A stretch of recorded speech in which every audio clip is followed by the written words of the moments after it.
Here, we're going to call this meeting to order and declare that we do have a quorum. Mr. Heavily, would you lead us in the Pledge of Allegiance, please? Pledge allegiance to the flag of the United States of America and to the republic for which it stands, one nation, under God, indivisible, with liberty and justice for all.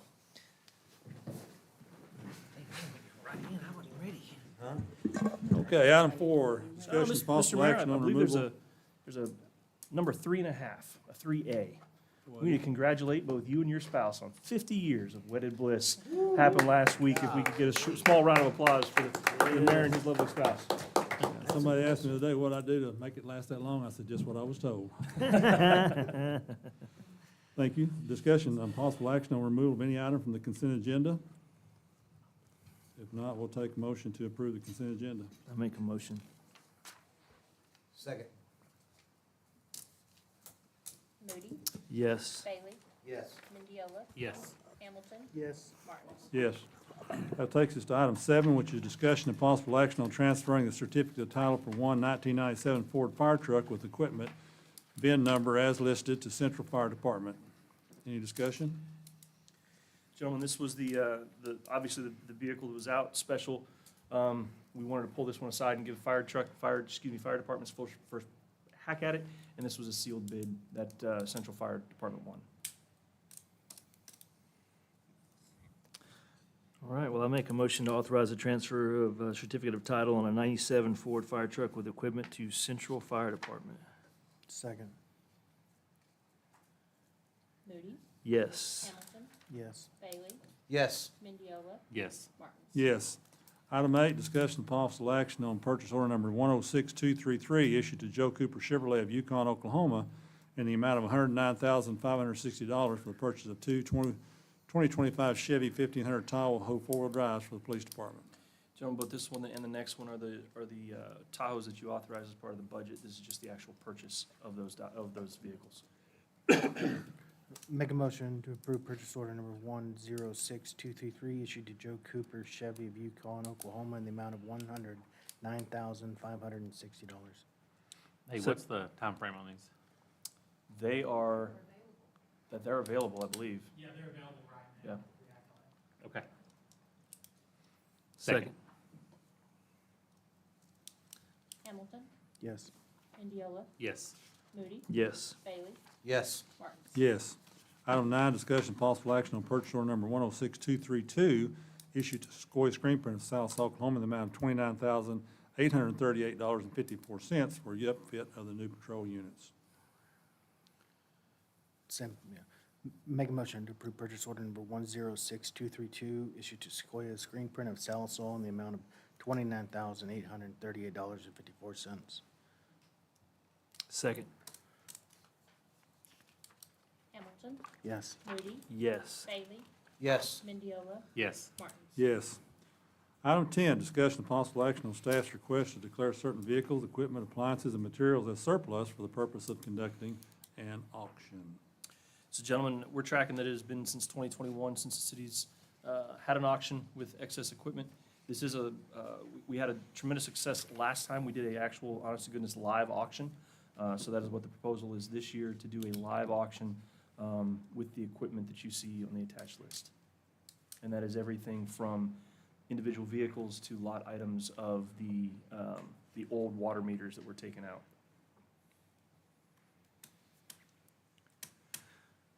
All right, well, I'll make a motion to declare the list of items as surplus for the purposes of conducting an auction. Second. Moody, Yes. Hamilton, Yes. Bailey, Yes. Mendiola, Yes. Martins. Yes.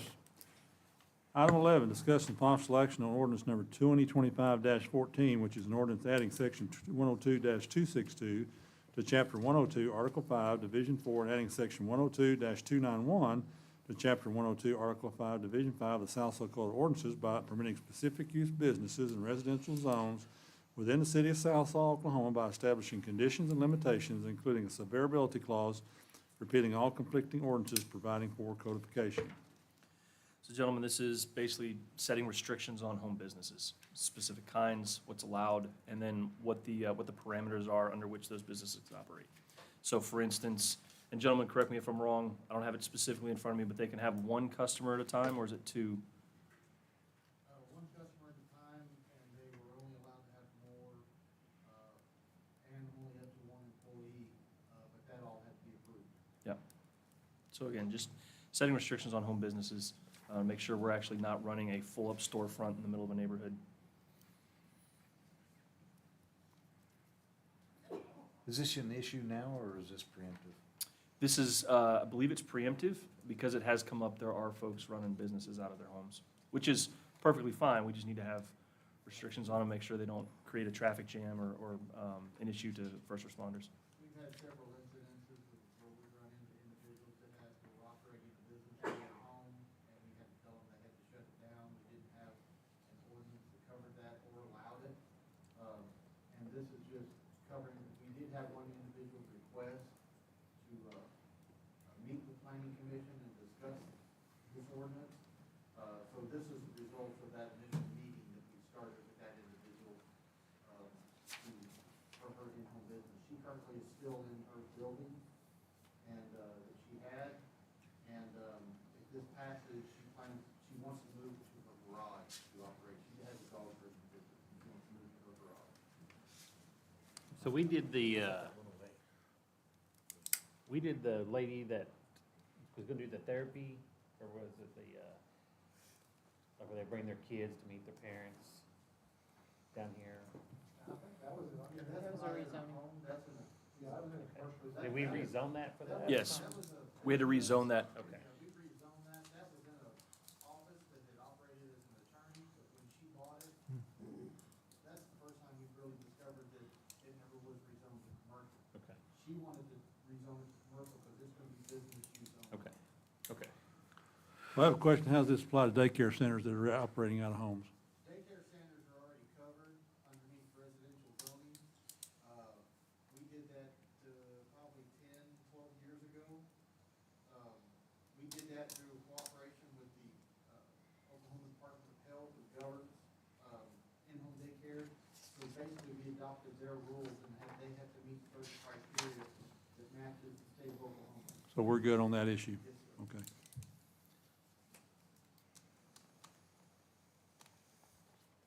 Very good. Yep, make a motion, we approve ordinance 2025-14. Second. Mendiola, Yes. Moody, Yes. Bailey, Yes. Hamilton, Yes. Martin. Yes.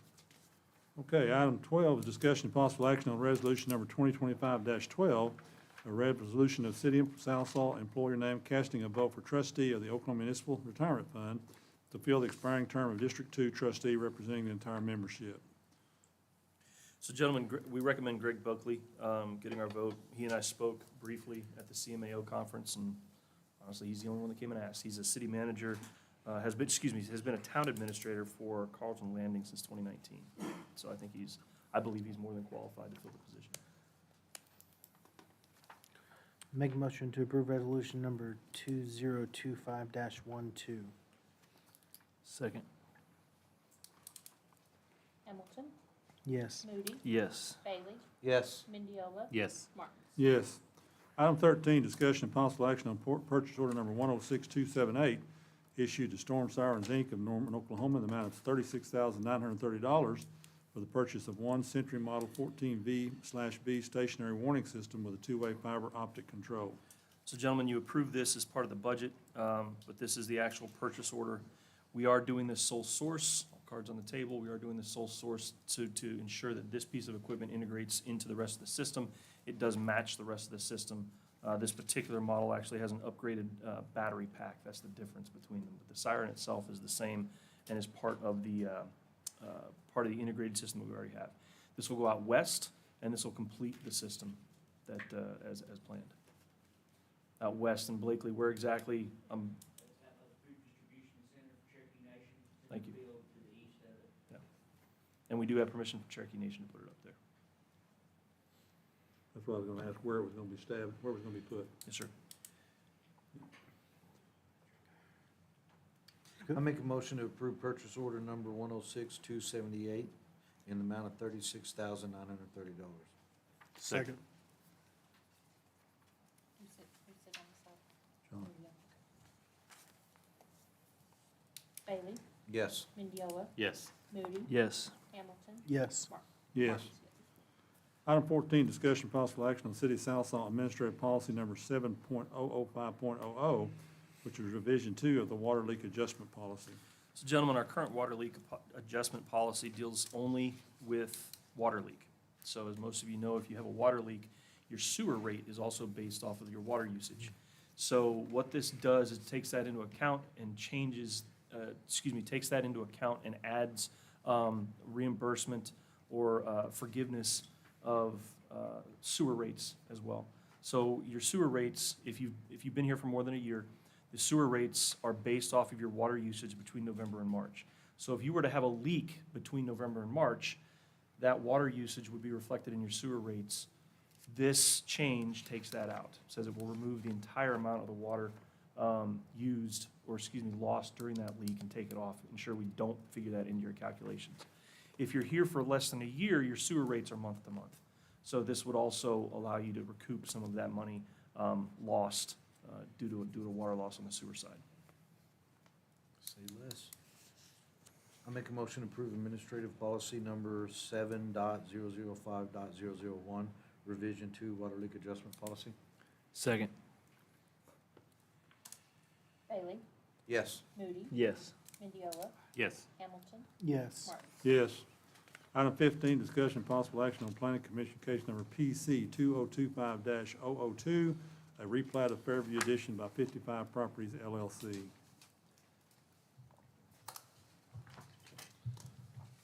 So their intent to rezone or replat this is to fit our RT2 ordinance, which allows the smaller lots with an 800 square foot home. And that's their intent, is to build 800 square foot homes. The owner of the properties are here. If you have any questions, it is correct with the plat, all utilities are available.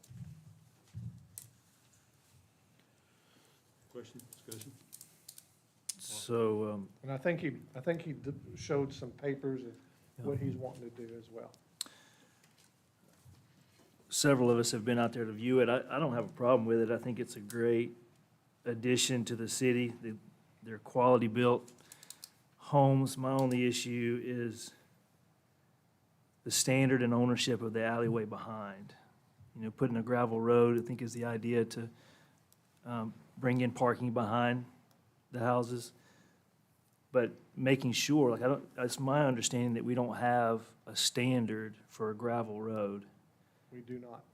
So I think that we need to send it back to Planning Commission to create a standard for a gravel road, that if the gravel road is done to that standard, then the city can take ownership of the road so that the residents aren't hurt by having a road that gets to their house that doesn't go bad.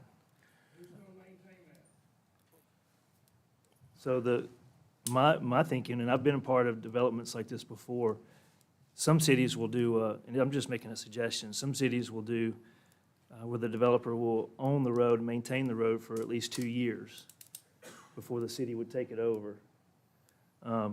So that as long as it's built to a standard to be a good road, then the city can take it over after, I would say, a minimum of 2 years. And the city could take ownership. That would be my recommendation. Well, you know, as it stands now, if a developer builds a road to our spec, it's ours after they're done, and it's a year. A year? We take possession of it after a year. After the development's finally done. After the road was built, I think that's the way, isn't it the way we've always done it? After a year, the road was built, then we take possession. That doesn't mean we can't improve on that and Sure. require longer terms. Sure. But we don't have a standard for a gravel road. We do not, at this time, we do not, Yeah. no, sir. Well, I was under the impression if you do a development, you have to have a hard surface, concrete instead of gravel. Is that not correct? If it's a city street, this is gonna be in the alleyway. And we wouldn't want the alley paved, as there is a Right. sewer line that runs underneath I that. got that, but that's what I'm saying, is it gonna conflict with the policies we already have, is what I'm saying. Well, I think that was part of what he was referring to. Since it's not gonna be a city street, we would have to follow those policies. If it's gonna be an alley, We can have a separate we standard. can have a for separate alleys. standard. And that was kind of, I think, his thought on it was that we develop this standard and be able to use it in that use.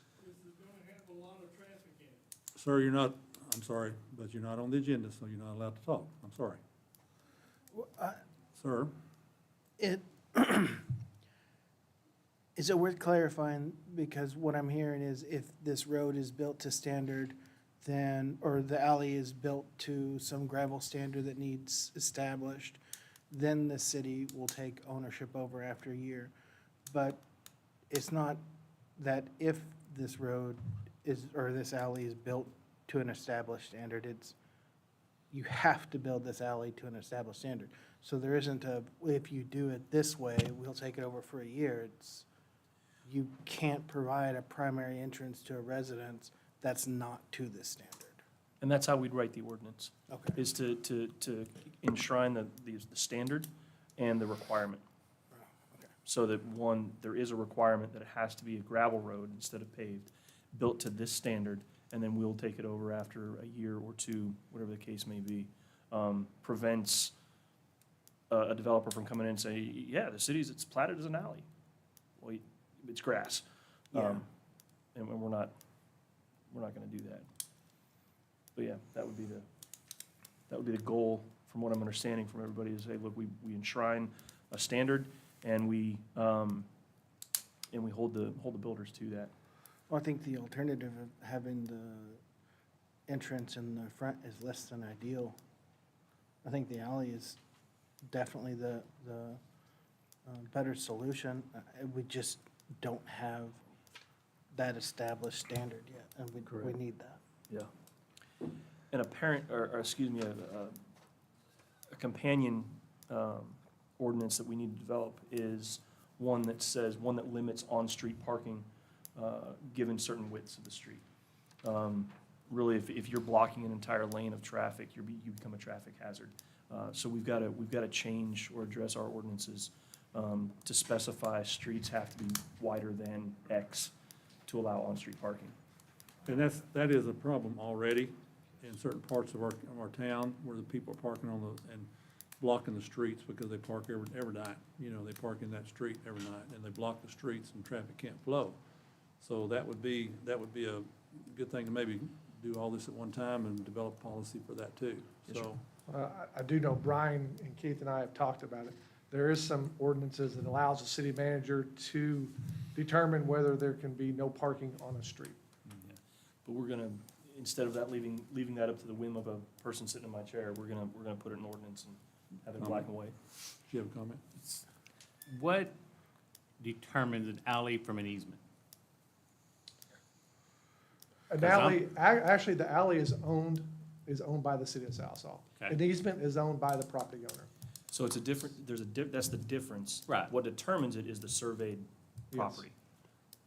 Okay. So when an alley exists, the two property lines don't meet in the middle of that alley. In an easement, the two property lines technically meet, and they share a boundary, so an easement is established that we can get in there. But an alley, neither property owner owns that property, the Okay. city does. So, and I visited with Austin Thursday, and we toured the houses that he's built and then the houses that we're looking at. The biggest issue I have is the parking. Now, Brad, you said you agree the parking needs to go in the backyard, okay, or in the back. My concern is, one, that everybody that buys a house, you buy the house for a backyard, a safety for your kid to play in. 3 of the houses over there don't have fenced-in backyards. The alleyway is only 13 foot, something close to that, It's a 15-foot alley. 15 foot. Yes, sir. What's a regular street? Should be at least 30. Well, I mean, how wide is the street? Usually anywhere between 22 and 24 feet. So, I mean, we're 7 feet shorter than a regular street. One, the people that rent the houses, like I said, you rent a house for your kids to play in the backyard. We're taking that away.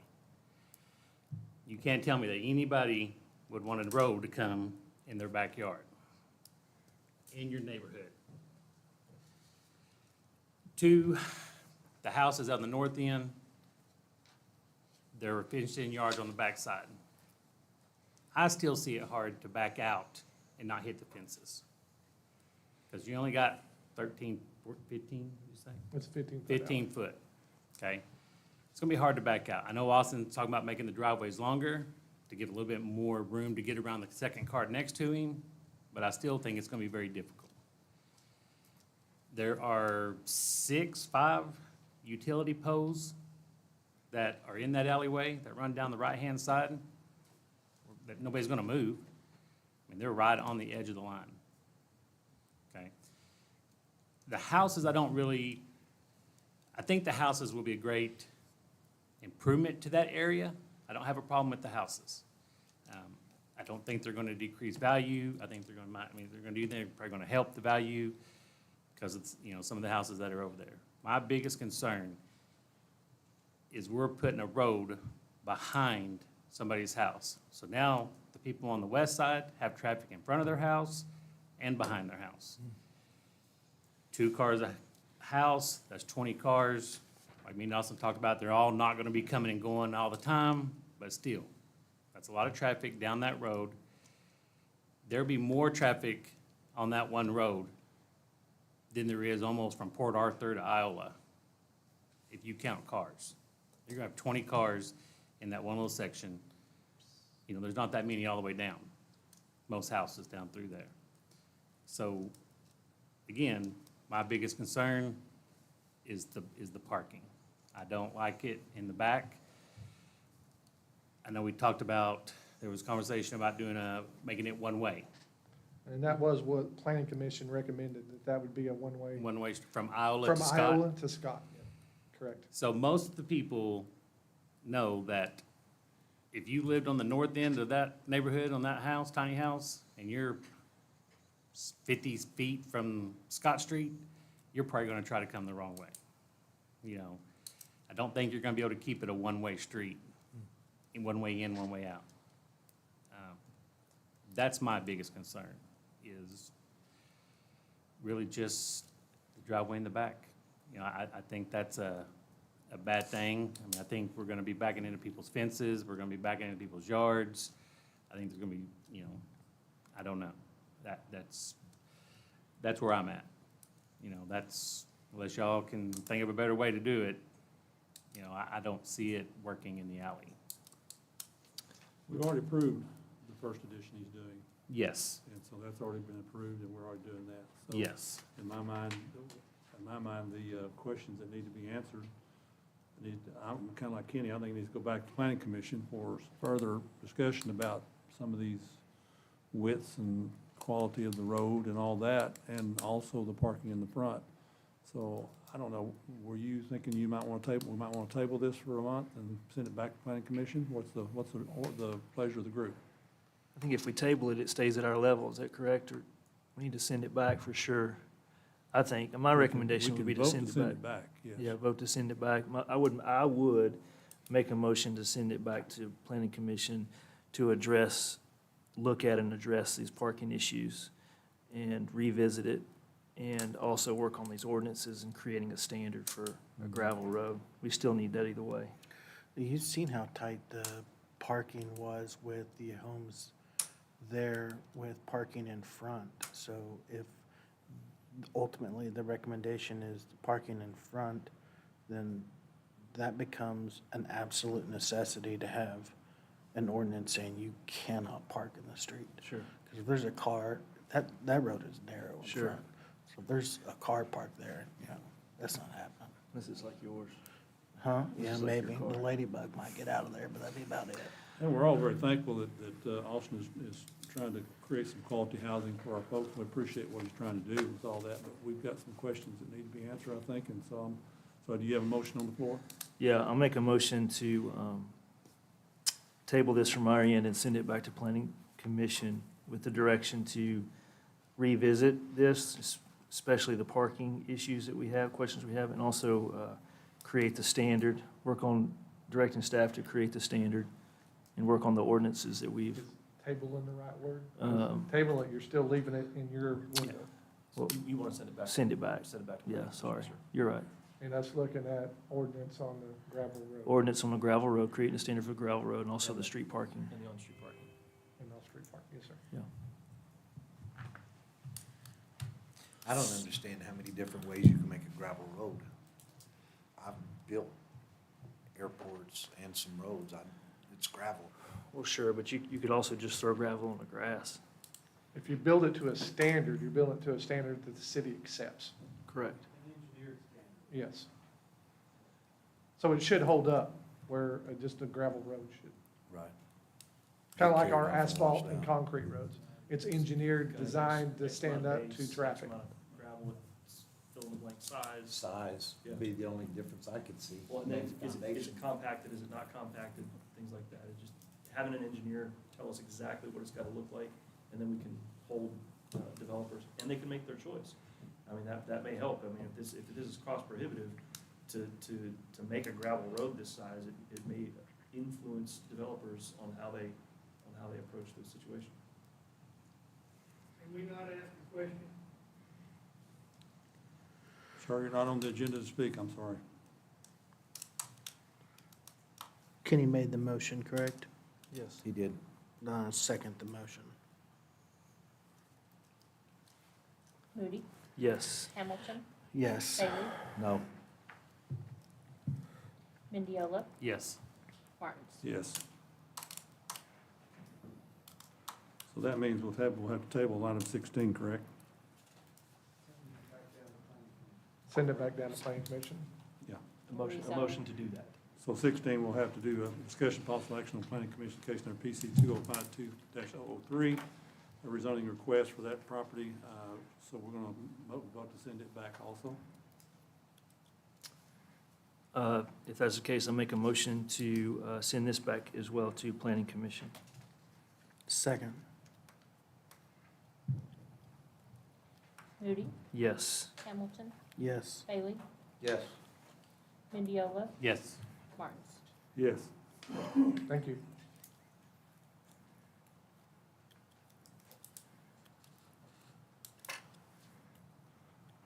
Okay, how about current and future projects, Mr. Everly? So that'll be Keith? And just for everybody's edification, we're limiting, or moving economic development back to quarterly. We just had his brief last month, and it's convenient this month, he's not here to brief us. So we'll move that back to a quarterly brief, if that's acceptable to everybody. If not, let me know afterwards, and we will change it.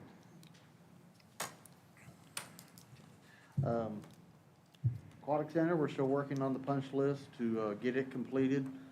We have not set a reinspection date yet. They're still working on a few items, trying to get that taken care of. The security gate, I have confirmed that the security gate that goes on the front of the building is supposed to be here Wednesday, and installation should be complete Wednesday. So That was a concern that we had about being able to secure the facility. So once that gate is on, we can have a substantial complete, have it declared substantially complete, accept it from the builder with the punch list still active. And what that allows us to do is to use that, and then we own that building. And our goal is to get this thing open and up and running for the first football game. Now, the school's gonna be the first, not the primary, but the school's gonna be the first user of the facility. And they would actually like to use it this Friday if we can get all that accomplished. They have a kickoff pep rally that they want to do this Friday, and they would like to use the concession stand if we can get to this point. Pushing the contractors hard to get this finished, for the school to be able to use it. They've been a great partner. We actually walked through last week with them about equipping the facility, and we're gonna share costs on that as well.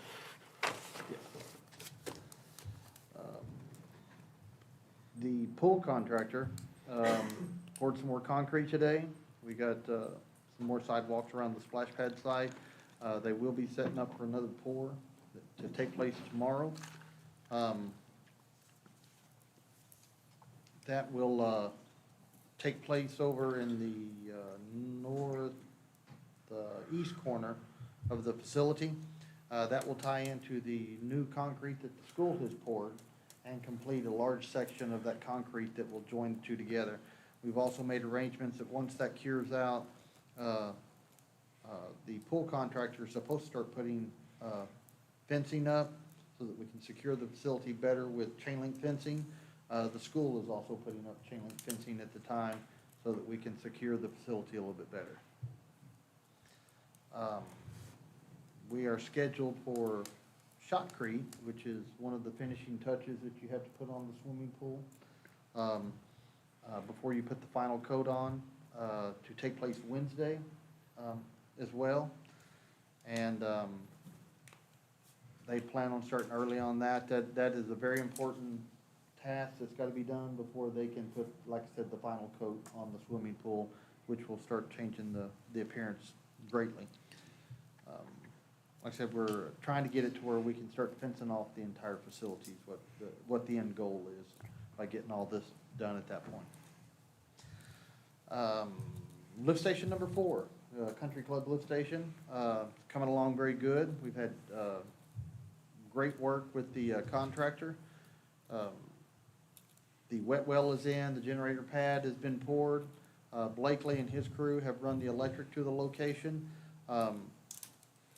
We're getting to the point where they should be able to finish some of the foundation work and putting their building up over the top of the new facility and redirecting some of the plumbing, hopefully by the end of this month, which will have that project pretty close to complete. Future projects, currently of course, you've signed a contract, or Mr. Heverly has, to have a hangar built out at the airport, a new one. We have recently been contacted by someone to build 2 more hangars. So it's looking very promising at the airport, and we're very grateful for the attention that has started to attract. The operation out there is fantastic, and we thank you guys for everything that you've done and everything that you've given us for the airport. We just started the process of going out for bid for the Drake Sewer Line. The Drake Sewer Line is going to cover a portion of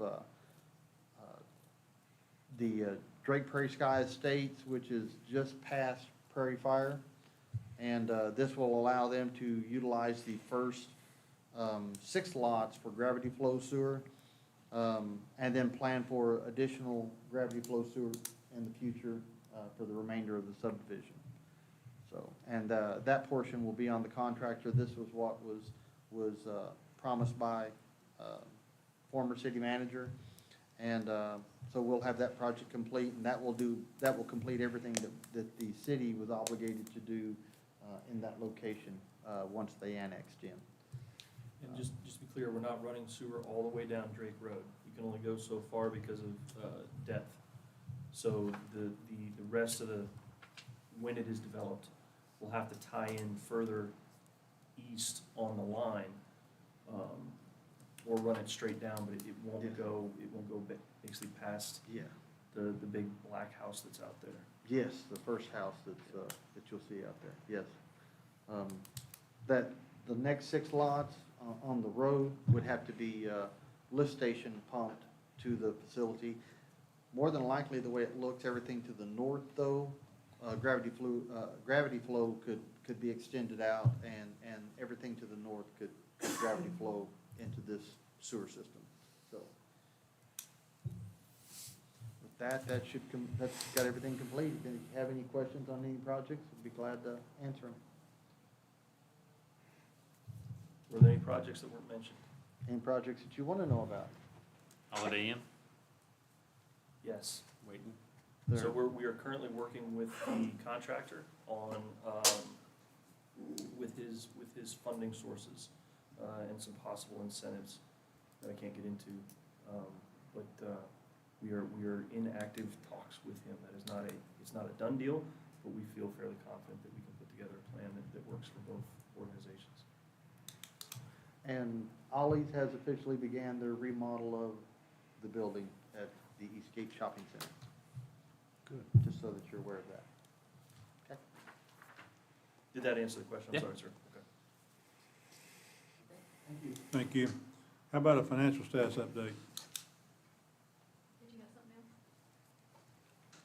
else? So real quick, we soft closed July, so for the last year's fiscal year end.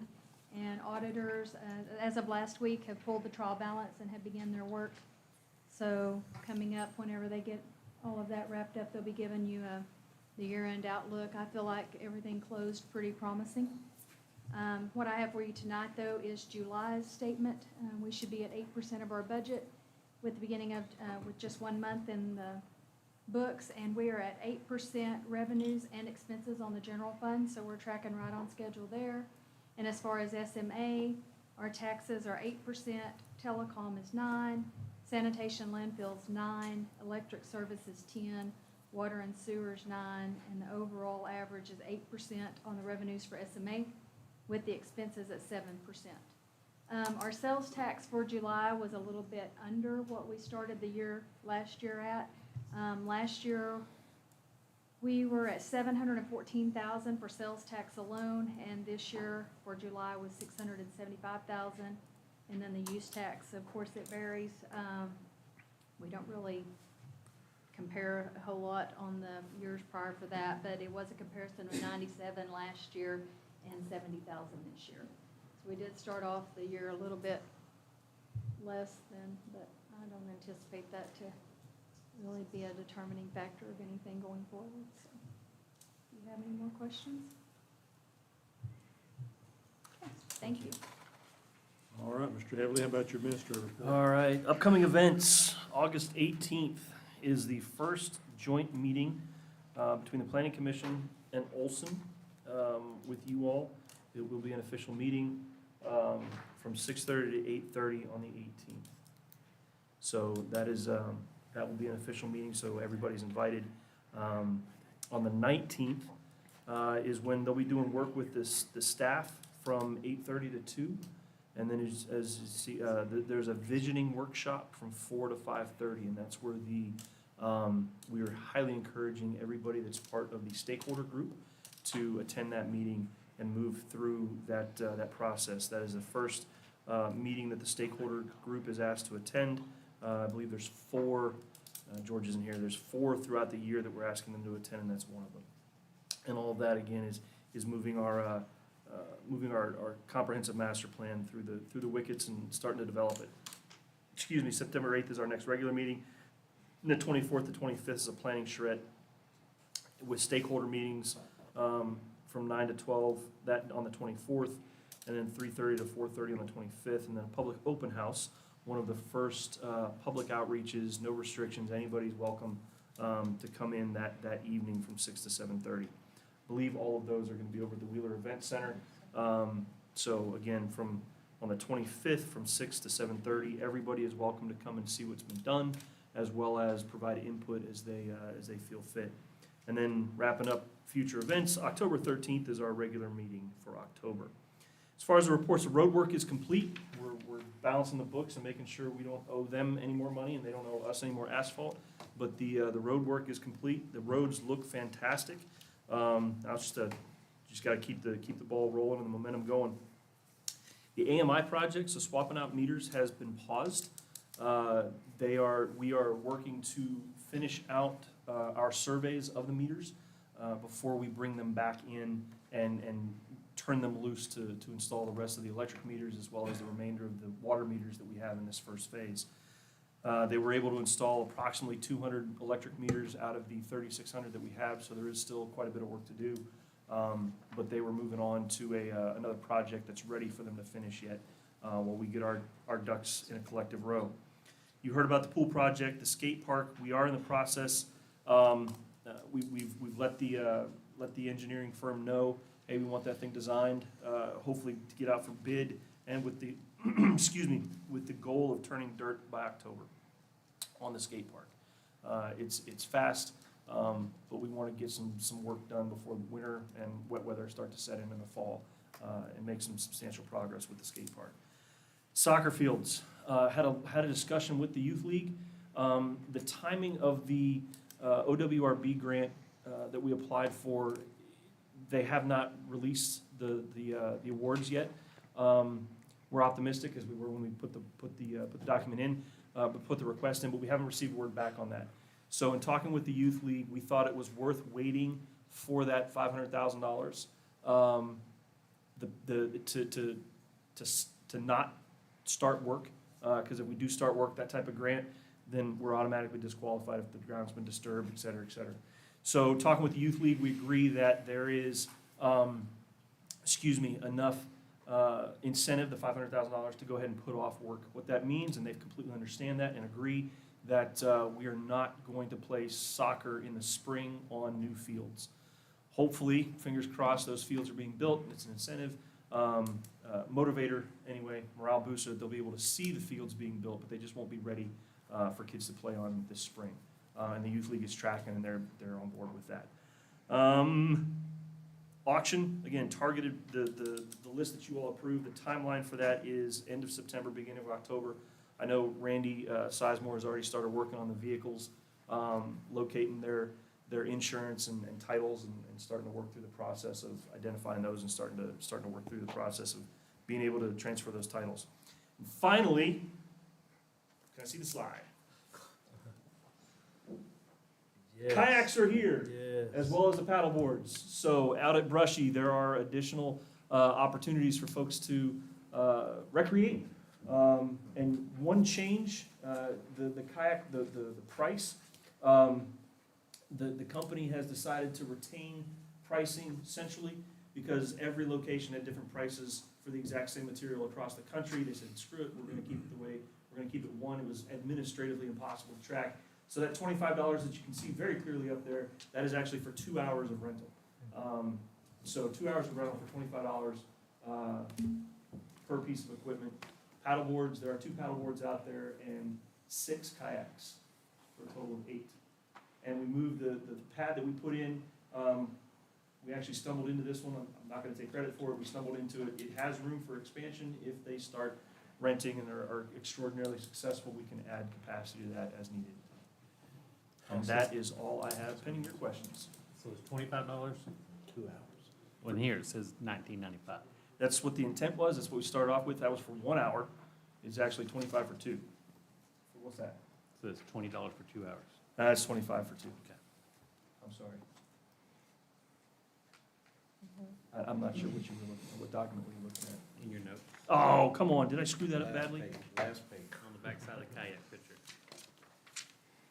Nope, that is my fault. Thank you so much. Do we have a motion to adjourn? I make a motion to adjourn. Second. Moody, Yes. Bailey, Yes. Mendiola, Yes. Hamilton, Yes. Martins. Yes. Okay, that will take us right into our SMA meeting. We'll call that meeting to order, declare that we do have a quorum. I need item 3, possible action on minutes of special meeting of July 10th, 2025. I make a motion. Second. Moody, Yes. Hamilton, Yes. Bailey, Yes. Mendiola, Yes. Martins. Yes. Item 4, presentation and end-of-season financial overview from Southside Youth League representative. Ooh, I guess that's gonna be me. Do we have the, and we don't have slides for this, because I didn't send it in. Give me a second, gentlemen. Bottom line is, that this was the first year, I sat down with the youth league shortly after coming into the position. This was the first year that we agreed to actually hold each other to the operations agreement. In the past, it's been signed and handled on a very gentlemanly basis. The relationship was and still is such that can work. But we made the conscious decision to go ahead and hold each other accountable for the operations agreement. A perfect example of the difference between what was happening versus what was written were the bases. In the agreement, it's the city's responsibility to buy bases and pitching rubber. But the youth league had been doing it. So we agreed to sit down and tally up the fees, the user fees as indicated in the operations agreement, which are $5 a regular league game and $500 per tournament. User fee owed to the city. The agreement also allows for improvements that they do to be considered in-kind fees and used to reduce the amount of money that they owe us. We were also supposed to come together and present to you all and it's in your packets, I apologize, I don't have it printed in front of me. But to present to you all an end-of-year status, if you will. It also, the original agreement also requires you all to approve all the advertising that goes on out there, just little things that have never actually been done. So what we did is we sat down actually with the Youth League on Wednesday and went through the agreement line by line to present modifications, present proposed draft modifications for you all.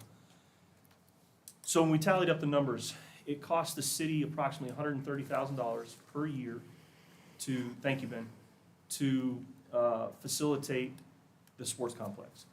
That is everything from chemicals to equipment to repairs to salaries and benefits for the individual that's dedicated to the sports complex. The Youth League, tallying up everything that they quote-unquote owe us, would have given us $6,600 for the last season, so an estimated $13,000 would come back to us. So about a 90 to 10 cost share.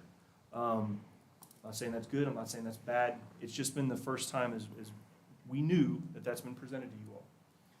So what that has led to is neither organization has a long-term plan for the sports complex. Neither organization has set money aside for improvements.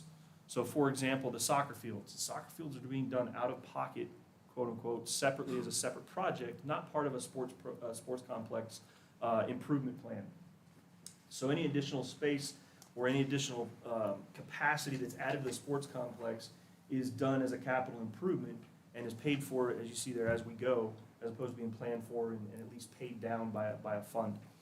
So everything you see there, the proposed changes, we do propose the user rates or remittance rates go up to $10 per game and $125 per age group per tournament. What that allows them to do or allows to happen is smaller tournaments to happen without owing us the whole $500 for 2 age groups for softball.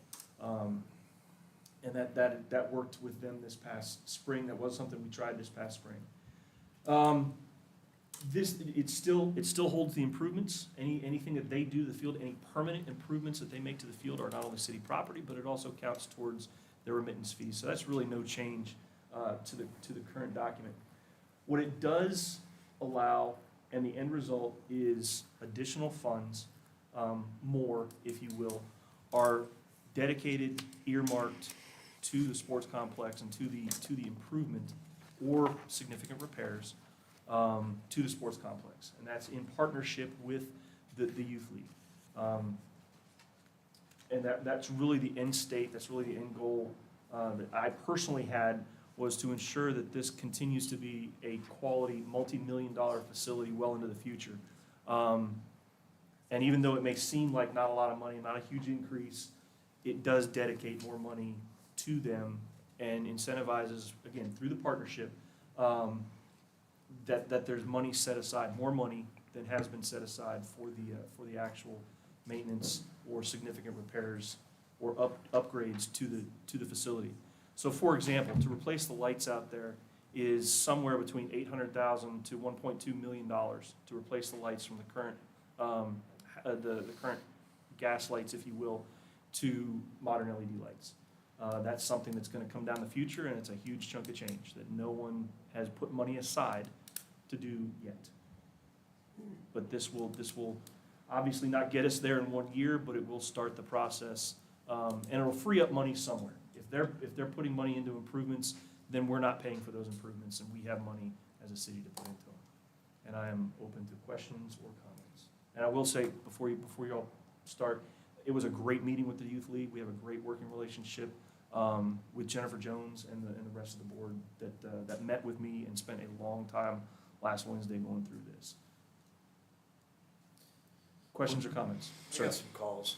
Yes, sir. on it, And I got a list of questions from constituents. Yes, sir. You might just give you the paper. Yeah. Right. Okay. Take it.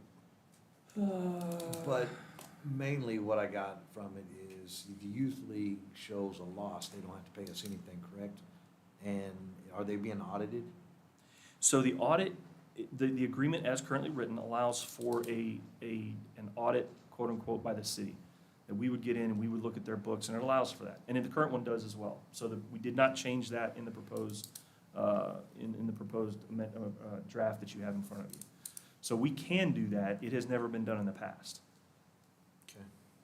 And another call I got was that the gates are, they have exclusivity rights to it? So the way it's. Nobody can get in there and use the Yes, sir. facility?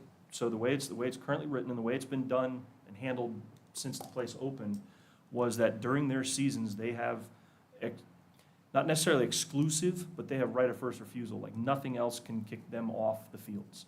So if they have an event going, they have first dibs basically on the fields. And that's really, and we changed the terminology in here to say exclusive rights, because that also means, for instance, an adult league wants to come in and have a tournament on a weekend that they're not having a tournament. The youth league the youth league's responsible for running concessions for that event, and they get the benefit of it. My particular phone call was if a guy wanted to take his son out there and pitch some balls to him, he has to climb the fence. Was the phone call I got. I don't know about, depends on the time of year, but theoretically, that's correct. They're using it from February to October, correct? We're proposing February through November, yes, sir, because that's when their season's running. Pretty much, yes, sir. That's soccer too. You can get it at the soccer fields because they're not completely fenced in, and won't be the new ones that we're putting in. And this, everybody's taxes paid for it. Yes, sir. So to that, I mean, the old Taco Bell fields, those are still open, and in fact, two of them are professionally maintained this year. We hope to continue that in the future, but two of them are professionally maintained, and two of them we maintain this year. But there are 4 other fields that they can get to year-round with no, I mean, if they're the first ones on the field, they have them. That was one of the reasons why we made a big push this year, Josh, to improve those fields, so that people could have those for practice anytime they wanted, and not have to put any wear and tear on the complex. Because every time they go out there, you hit soft offs against, you know what it does when you hit soft offs against the chain link fence. Right. But I mean, those fields are open all the time for anybody on practice. And we put a lot of money, a lot of effort into that. What about soccer field? If I wanted to practice with my son on that, where would I go? Port Arthur. Port Arthur. But that- If there's something else going on up there. There's no there's no fence keeping you off the soccer fields, at the softball fields. So if you went around and parked where soccer has to park, you just walk right down on the soccer fields. Okay. Now, again, first refusal, February through November, if there's something else going on, the public can't come in and kick the soccer league off. If you want to practice year-round, go down to Port Arthur, first come, first serve. If there's another organization out there using the fields, then you've got to wait in line, but I just have one question. You said they could go to Port Arthur, but then other people have use agreements for Port Arthur. Port Arthur isn't city-owned. correct, Port Arthur's owned through the It's school. School zone. Yeah. So that, you're absolutely right, sir, that Port Arthur is technically still the school's property, and we do not schedule that field. We, the city, don't schedule that field. Now, who's responsible for holding the youth league accountable to adhering to this contract? Right now, it's the city manager, as well as this meeting here, Which they aren't present for. correct? Nobody came? Now, there might have been, I'll have to take a partial hit on that one, I didn't say thou shalt be here, period. And it is, I can't speak to other people's schedules. I know school starts on Thursday. Yeah, I mean, I personally take issue with the exclusivity granted the youth league in a public paid-for facility. I mean, to say that they own it all year and then they have exclusive rights to the concession, which is basically the facilities, and the wording of the contract makes it such that if any entity was to want to use those fields, they're at the mercy of the youth league, except for 2 months out of the year. Snow months.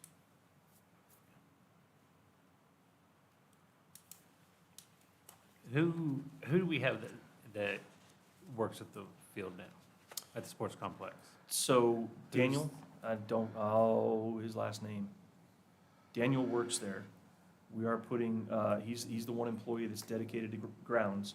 And the site director, which currently is Les Walters, and he's putting his parks manager will be in charge of that as well. So we have one guy that maintains all the grass. And a second guy who will be responsible for, so in parks, we created 2 crews. You've got a grounds crew, and you've got a parks crew who handles the sports complex, the pool, and the splash pad. And right now, there's some gray area with the McGee Fields. Who's the quote-unquote site director that's mentioned in the verbiage? of this? Right now, it's less. But we are trying to, getting ready to hire somebody for that, right? Wasn't that budgeted? Move somebody into that position, yes, sir. Yeah. We talked about it, that budget here. Yeah. So that would be, in effect, that would be the crew leader of the parks department. There's a couple other concerns in this contract, like it mentions that the youth league needs to have a director for organized events, and then that director needs to be CPR certified. But it makes no mention that that director needs to be on site for those events. So what good is it to say that a director needs to be CPR certified if, I mean, he can do that from the comfort of his home, and that serves no benefit to anybody. Honestly, sir, that was a requirement that they put in as an insurance issue. That was not a requirement that the city had on them. But if it's gonna be in here that they need to have someone designated CPR certified, Closer to the kids. then they need to be there. And we should require them to have that one.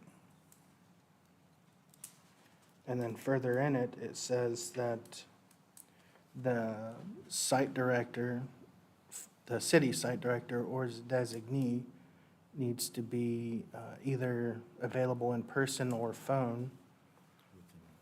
That's true. We respond to incidents or facility-related issues that arise during tournaments or during practice or league play. Correct. And then a little further on, if there is, say, a medical emergency or some incident, the youth league is required to report that by noon the following day. Yes, sir. Okay, but it stands to reason that if we're going to require a site director to be available, then the noon by next day maybe is an acceptable timeline for an action plan or some corrective action plan for the event. But there needs to be an immediate notification, especially if there is a potential of some kind of liability or whatever the case may be for the city, then we don't need to wait until noon the next day. Maybe noon the next day for a resolution, but So the thought process there, sir, was notification if an incident occurs, just like it says, and I apologize. The liability is that we're covered under their insurance as well.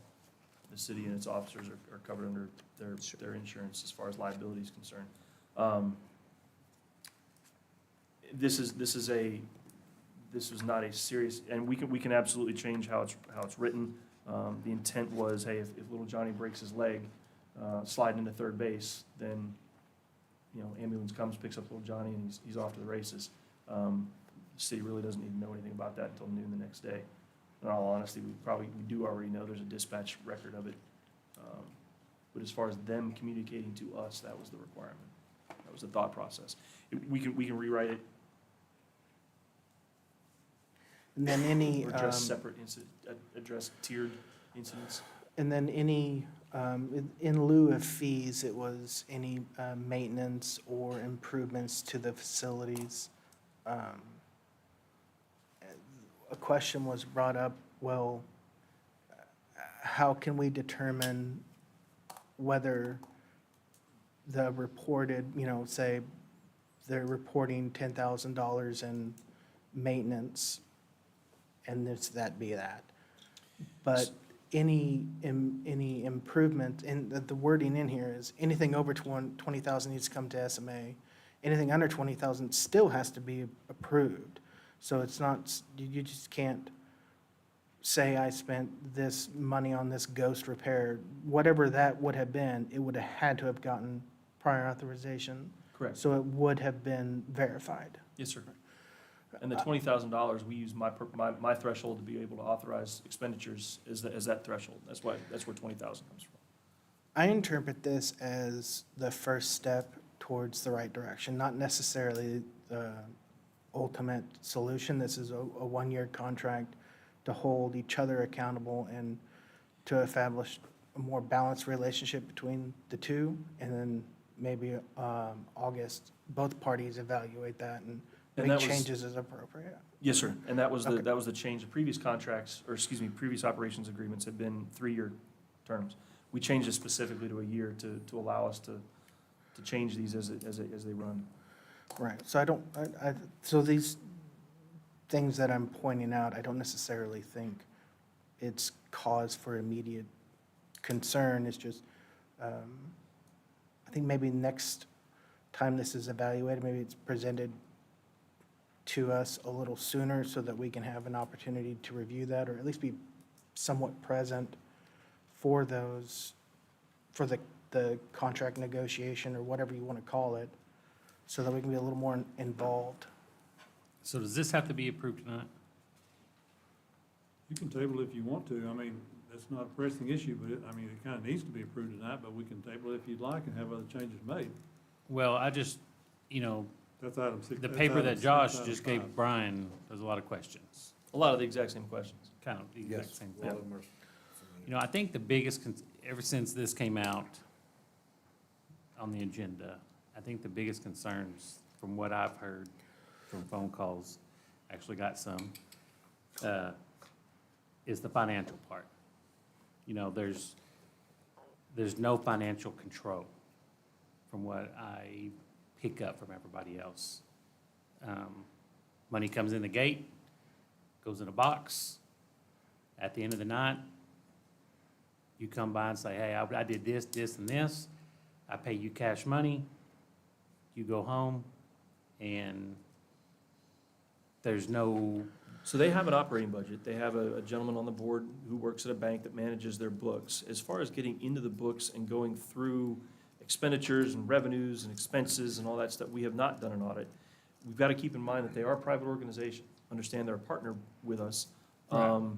But they are not subject to open records requests and, the same same level of scrutiny that city funds are Right. are I just- open to. But they are subject to use a public facility at what essentially amounts to free of cost. And they don't accept any public funds, Sure. so that, that excuses them from the open records request threat or Right. umbrella, if you will.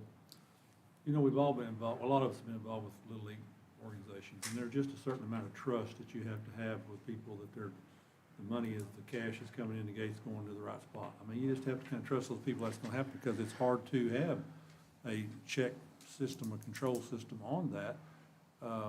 Because, I can remember all the Little League things I've been involved in with my kids. You just have to trust people that the money's going where it's supposed to go, as far as the gate money.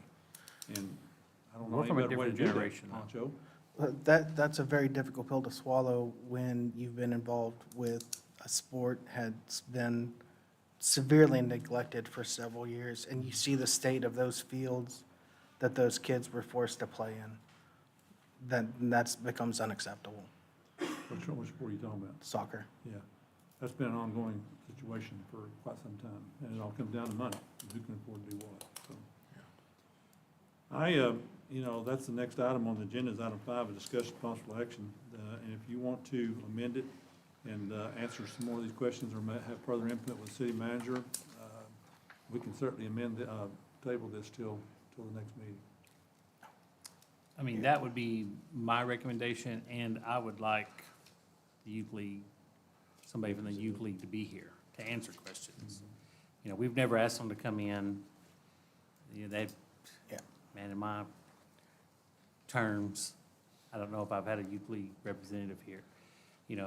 Back in the days, I think, you used to have that mediator kind of between, So there used to be a board. There used to be a recreational board, if I'm not mistaken. I think it used to have Ryan kind of was the mediator between the youth league and then the city. And then I think there's been others. But then, basically all those, they kind of fall off. And then, so then we run into, there's no communication between the youth league and the city. We we get calls, hey, the air conditioning ain't working down here. Nobody at the city will, fix it, and then I call Brian, and Brian's like, well, nobody's even told us that it wasn't working, and so I think that's something we need to look at also, is who, and I talked to Frankie Sullivan the other day, Frankie's been on there for a long time, been through a lot, but he volunteered to be contact between the youth league and us. I mean, that's something the youth league can decide on, who they want to speak for them, but I would like for somebody to be here to answer some questions. And also, I don't think anybody's interested in making the youth league pay, like, that, this, I worry that it comes across as a pure, like, money grab from the city standpoint. The complex is not to make money, that's not what it's there for, it's never going to, nor should it. Well, I mean, it's built just like the swimming pool. Right, We built that for the citizens right. as, I think we're something just for wanting them. some accountability on their side. Yes. I just think, like you said, it's been over so many years. It's just kind of got into a stale thing where everybody's just done the exact same thing for years and years and years. Their board changes, our board changes, and nobody talks. And as you all sat down with Frankie, he's got a wealth of knowledge and a wealth of background about how the sports complex came to be and the benefits it brings to the city, et cetera, et cetera. And I'll, to be frank, and what I started off my conversations with Jennifer back in February, as well as last Wednesday, was it is not my intent ever for little Jane and little John not to be able to play the sport that they want to play because the city is taking too much money, or Right. asking too much money. Right. So that is absolutely not the intent. The intent, as you see there, was the end result was to ensure that there is money set aside to maintain this multi-million-dollar facility, so it continues to be a multi-million-dollar facility. If some of the administrivia and some of the control measures, if you will, are not adequate, or if there's questions, then yeah, I'm available to answer as much as I can, and I'll go back to the youth league and see if I can't get more answers from them as well, or prepare them to come in here next month and provide you all answers, So if that's what you'd like to do. lots of discussions can happen one-on-one, so should we move on to item 5, and we have a motion to table that issue then? Yep. I make a motion to table it. Second. And I didn't want to cut any of you off, but we can have this discussion one-on-one and hash all this out in the next month or so, okay? Well, yeah, and Brian, like I said, Brian has some questions there Yeah. too, so. And Frankie's a big part of that too, so I'm sorry to call you wrong. Hamilton, Yes. Bailey, Yes. Moody, Yes. Mendiola, Yes. Martins. Yes. Item 6, discussion and possible action on amended contract for engineering services with Neil Harville Associates, PC, in the amount of $750, which is for the sanitary system, sewer system at the Country Club lift station project. So we paid for this up front. This was an engineering fee that normally the grants don't cover, but we went back and asked, and the grant actually covers this. So that is what we're trying to, that's what this motion will do, is allow us to include this in the grant funding. Motion? Make a motion, is this sorry, I got lost. This is the engineering fee. $750? Yes, sir. Okay. Yeah, number 6. Make a motion, we amend the contract for engineering service with Neil Harvey and Associates, PC, in the amount of $750. Second. Mendiola, Yes. Moody, Yes. Bailey, Yes. Hamilton, Yes. Martins. Yes. Item 7, discussion and possible action on contract for electric service between the Southside Municipal Authority and Milson Casting Technology LLC. So SLPT had a contract that set rates. Since they have transitioned and Millicent now owns the project, our rates are set by resolution. They were set last fall when you all voted on that resolution.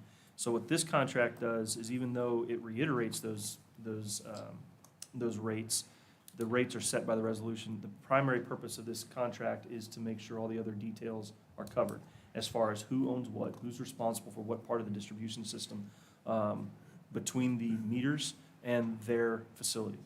They will own that. We can provide emergency assistance to make sure that they still have power, or power is restored as soon as we can, but it is up to them to make replacements. It's up to them to make long-term repairs. For instance, we'll splice wires, but we ain't replacing wires. That's on them and whatever contractor that they have, and it has to be done to standard. Blakely, am I missing anything? I mean, that's the Reader's Digest version. We won't go splice it underground because it's all in pipe, so it'll have to be pulled in new, so that should be on them, I would think. And that's really, what the contract says is anything from the underground, from the dip, before that underground wires is theirs completely. But we're talking about if a tree falls on the wire outside, along the lines outside, or there's some kind of a branch that's short and stuff, then we'll go in and fix it, Band-Aid fix it for them, make sure they continue to have power, but then long-term permanent fixes are on them. Then we own up to and including the meter, and then the meter to their facility is on them. And then the rates that you see in the back end of that document are reflective of or cut and paste right out of the rate schedule that was approved last fall. Is this the item where you, I think in the notes here, without looking at it, we haven't heard? We still have Back not from- heard back from them, so it's presented to you all for approval and signature. If they actually come back to us and want changes, then obviously we'll make changes and bring it back for reapproval. But right now, we're kind of operating in a gray area.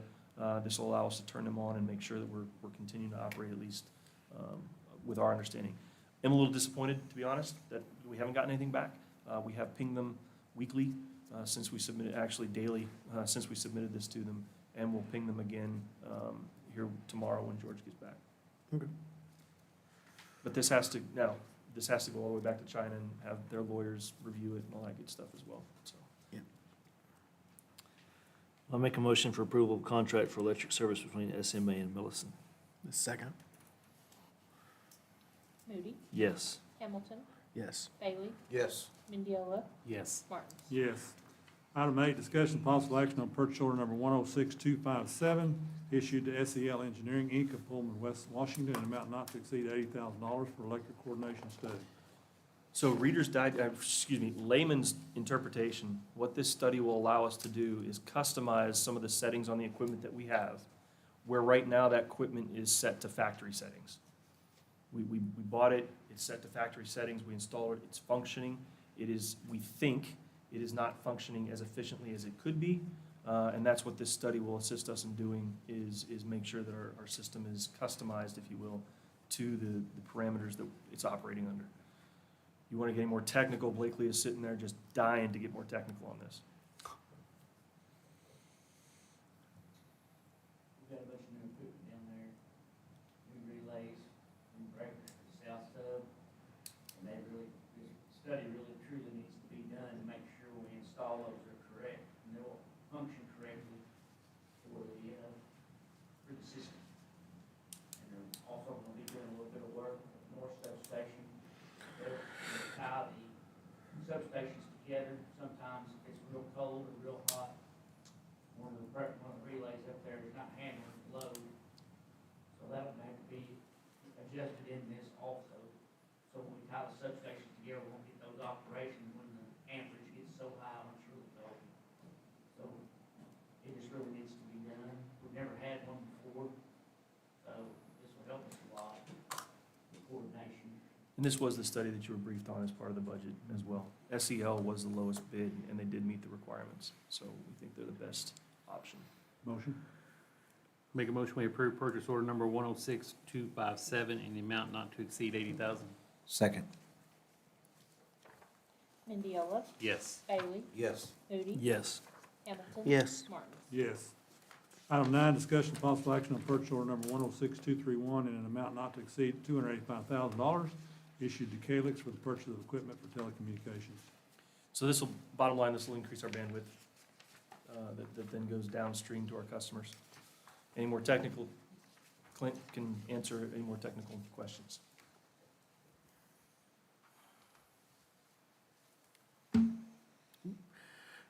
Make a motion to approve purchase order 106231 in the amount not to exceed $285,000, issued to Calix. Second.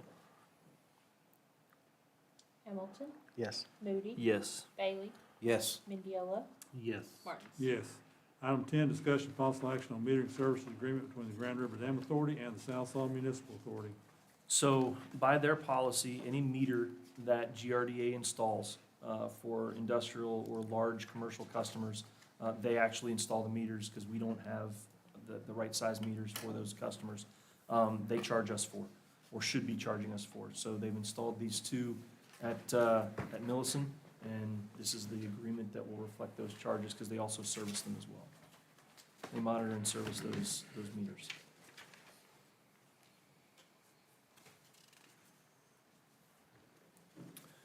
Motion? I make a motion to approve metering services agreement between GRDA and SMA.